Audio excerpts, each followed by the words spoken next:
In September 1966, a fishing boat was moving through the South Pacific when something impossible appeared on the cliffs of a deserted island. At first, it looked like nothing. Just black rock, broken grass, empty land. Then someone on board noticed movement. A captain lifted his binoculars, and what he saw made no sense. There were people on that island. Not one. 6. Thin figures. Barefoot. Long-haired. Sunburned. Running down the rocks toward the sea like ghosts coming back to life. Because as far as the world knew, these boys were already dead. Back in Tonga, their families had mourned them. Funerals had been held. Their disappearance had stopped being a search and become a tragedy. And yet here they were, alive, after 15 months on an abandoned island. So the real mystery is not how they were found. The real mystery is this. How did 6 teenage boys survive for more than a year on a place where no one was supposed to survive at all? Their names were Luke Vicoso, Stephen Tevita Fatai Latu, Sione Fatawa, David Tevita Siola, Kolo Fekitoa, and Mano Sone Felipe Tota. They were boys from Tonga. And in June 1965, they made the kind of decision only young people can make with complete confidence. They ran away. Not with a real plan. Not with proper supplies. Not with any understanding of what the ocean could do to them. They were students at St. Andrew's Anglican boarding school, restless and frustrated, hungry for freedom, hungry for something bigger than routine. So they stole a small boat, about 24 feet long. And under cover of darkness, they pushed out to sea. At first, it must have felt like an adventure. 6 boys, 1 boat, a wide horizon, no adults, no rules. The kind of freedom that feels thrilling right before it turns dangerous. That first night, they anchored not far from Tongatapu. Maybe they thought they still had time. Maybe they thought morning would help them decide what came next. But the Pacific had already begun making that decision for them. A storm hit. Fast. The anchor rope snapped. The wind tore into the boat. The sail was wrecked. The rudder was destroyed. And in a matter of moments, the boys were no longer runaways. They were castaways. Adrift on open water with no control over where they were going. What followed was not one terrible night. It was 8 days. 8 long days drifting through the South Pacific. The damaged boat carried them farther and farther from home. Water flooded the hull. They had to keep bailing constantly just to stay afloat. Food ran out. Fresh water was gone. The sun burned them by day. The cold broke them by night. They were hungry. They were dehydrated. And they had no way to call for help. No radio. No signal. No rescue coming over the horizon. Only sea. Endless sea. And then, after more than a week of drifting, they saw land. Ada. A remote island. Steep. Rocky. Empty. In that moment, it must have looked like salvation. But seeing land and reaching land were not the same thing. By then, the boat was barely holding together. It could not carry them any farther. So they abandoned it. And they swam. Using broken planks from the wreck for support, the boys struggled through open water toward the cliffs of Ada. Not for minutes. For hours. Then longer. Their bodies were already weak from thirst and starvation. Their arms must have felt like stone. Their eyes burned with salt. And still they kept moving. At one point, Mano reached shore first. He was too weak to stand. But he shouted that he had made it. And that one voice, from land, gave the others enough hope to keep going. When all 6 finally reached the island, their ordeal was not over. It had only changed shape. They had escaped the sea. Now they had to survive the island. And Ada offered them nothing easily. There was no shelter. No village waiting for them. No store of food. No fresh water laid out like a miracle. Only rock. Exposure. Hunger. And the possibility that no one would ever find them. At first, survival was brutal. They dug a crude shelter by hand. They hunted seabirds. They drank what they could. They collected eggs. And they lived from one day to the next, doing whatever was necessary to stay alive. There was no romance in it. No adventure left. Only need. Water. Food. Warmth. Rest. And the constant danger of giving up. But this is where their story becomes extraordinary. Because the boys did not collapse into chaos. They did not turn on one another. They did not become savage. Instead, they organized. They helped each other. They built a system. And that system saved them.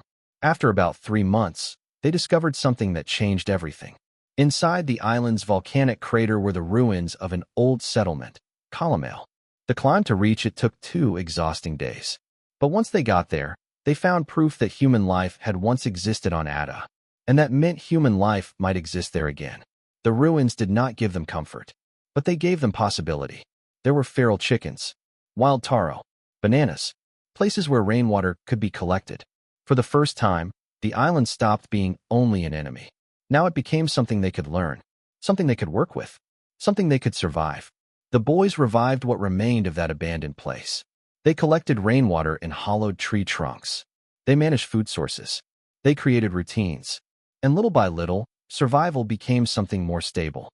Not easy, never easy, but structured. And structure was everything. They divided labor. They worked in pairs. One group handled the garden. Another prepared food. Another kept watch. These were not small details. This was civilization in miniature. On an island where no one was supposed to be alive, 6 boys had built a functioning society. Because they understood something essential. If they lost order, they would lose themselves. And so they kept going. Day after day, task after task. When fear rose, work gave it direction. When despair came close, routine pushed it back. This is one of the deepest truths in their story. People do not always survive because they are fearless. Sometimes they survive because they keep doing the next necessary thing. Again, and again, and again. One of the most remarkable parts of their survival was fire. According to later accounts, Stephen managed to start one using 2 sticks. And once they had it, they never let it die. For more than a year, they kept that fire burning. Think about what that means. In isolation, fire is more than heat. It is food, light, protection, signal, rhythm, hope. To keep it alive through wind and tropical rain required discipline every single day. Someone had to feed it, guard it, protect it. Because on that island, fire was not a convenience. It was life. And that same discipline would one day help save them. Because when Peter Warner later noticed burned patches on the cliffs, he was really seeing the distant evidence of a year-long refusal to disappear. But survival is not only physical. The body can be kept alive by food and water. The mind needs something else. And the boys understood that too. At night, they sang. They made a guitar. They composed songs.